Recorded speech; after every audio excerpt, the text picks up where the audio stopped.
Hello, Mr. D'Souza. I'm a op-ed writer for the school paper, and full disclosure, I wrote an article saying that I think you're a hack. Now, I came with an open mind, and I was disappointed to find that much like much of the current president's comments, yours are based on sort of shallow logic, lack of expertise, no real facts, and economic ignorance. But, and some conservatives have said that too, but I have a question about the broader conservative philosophy, and this gets back to what you said about trade.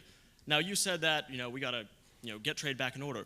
But with the trend in technology nowadays, the real threat is not trade and loss of jobs overseas, but automation, artificial intelligence, the replacement of many of the jobs that serve as a starting level for economic advancement. What role does conservatism have in a world in which machines and automation can take the place of much of human labor and activity that generates income and value for everyday people?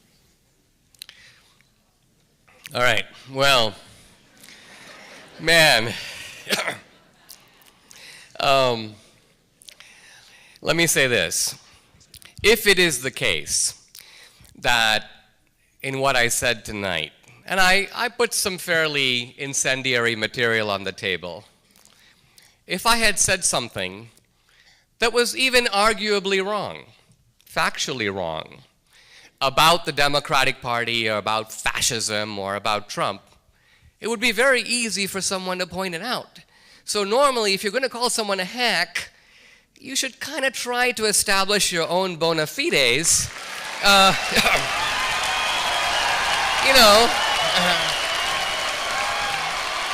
It's okay.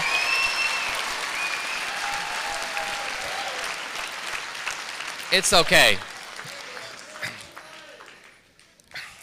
Look, a certain amount of moral indignation is the staple of being a late teen. And so I think we should be indulgent. Now, technology. Look, here's the point. We have seen in the United States the ordinary working guy, I don't just mean the white guy, the black guy, the Hispanic guy, the working class in this country has been hit by three powerful winds blowing in the same direction. And those winds are named globalization, immigration, and technology. Now, what does the Democratic Party plan to do about any of these? And the answer is nothing. Nothing. Obama did nothing. Hillary proposed to do nothing.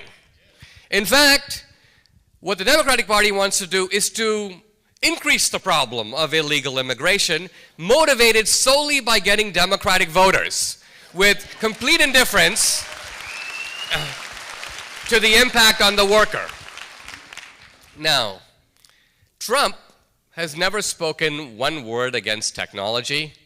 The technology boom in the United States is the product of Reagan-era policies of privatization, deregulation, the unleashing of the entrepreneur.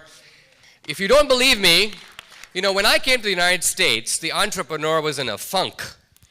The guy who was riding high on the hog was the federal worker. Why?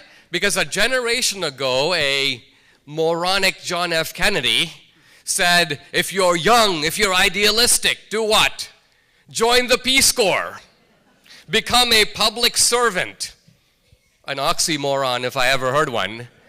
And so the bureaucrat was made the embodiment of American idealism. Reagan challenged that. Reagan goes, it's not the bureaucrat just sits at his desk.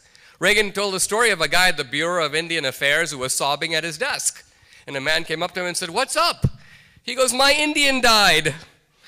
And this was the Reaganite celebration of the entrepreneur. And if you talk to young entrepreneurs, Michael Dell and others, they will tell you that the Reaganite mood of optimism is what launched Microsoft in 1982 and Dell in the 80s and this whole technology boom. So, in short, Trump recognizes the great benefit of technology.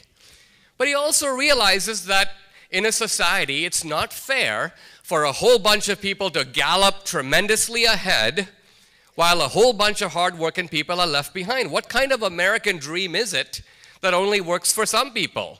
If we're going to have ladders of opportunity, everybody should be able to see a ladder.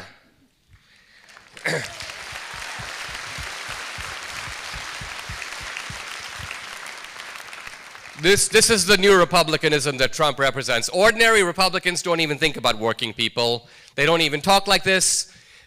They talk about things like trade instead of talking about things like workers and jobs and incomes and looking after your family.